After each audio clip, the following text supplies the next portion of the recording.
સુરેન્દ્રનગર જિલ્લાના ચૂડા તાલુકાની કસ્તુરબા ગાંધી બાલિકા વિદ્યાલયમાં વિદ્યાર્થીનીઓને થયેલી ફૂડ પોઈઝનિંગની ઘટના બાદ અખિલ ભારતીય વિદ્યાર્થી પરિષદ આક્રમક મૂડમાં મેદાને આવી છે।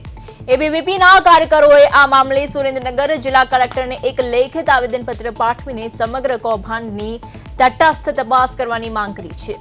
આ સાથે જ માસૂમ બાળાઓના સ્વાસ્થ્ય સાથે છેડા કરનાર બેદરકાર મેસ કોન્ટ્રાક્ટરને તાત્કાલિક બ્લેકલિસ્ટ કરી તેની સામે કડક કાયદેસરની કાર્યવાહી કરવા જણાવાયું છે।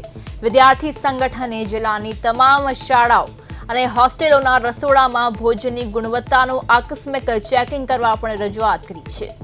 એબીવીપીએ તંત્રને સ્પષ્ટ ચેતવણી આપી છે કે જો ટૂંક સમયમાં દોષિતો સામે ઠોસ પગલાં નહીં લેવાય તો આગામી દિવસોમાં ઉગ્ર આંદોલન છેડવામાં આવશે।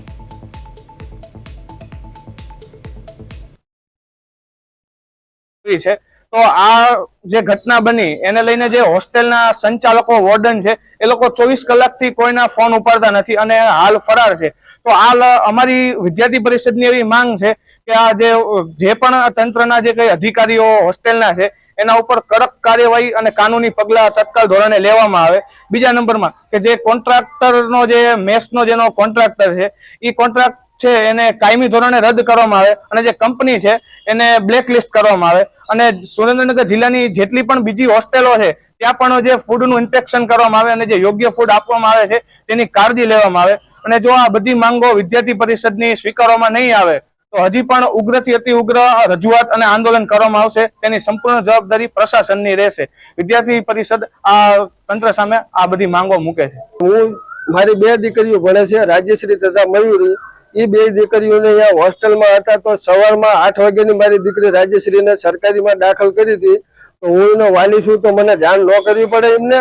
મને મૂળ જાણ નથી કરી કે તમારી દીકરીને વાલી ગ્રુપ છે અમારું, તો વાલી ગ્રુપમાં એમને મેસેજ નાખવો પડે ને કે ભાઈ તમારી દીકરીઓની પોઝિશન ખરાબ છે તો તમે એમ કે અહીંયા આવી જાવ એમ, બરોબર?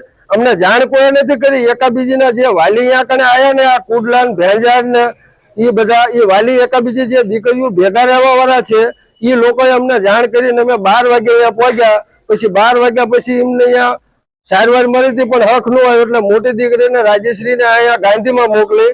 પછી થોડોક ટાઈમ થતા 2 કલાક પછી પાછી મારી બીજી દીકરીને મોકલી એટલે અહીંયા લગભગ 80 સંખ્યા જેવી છે।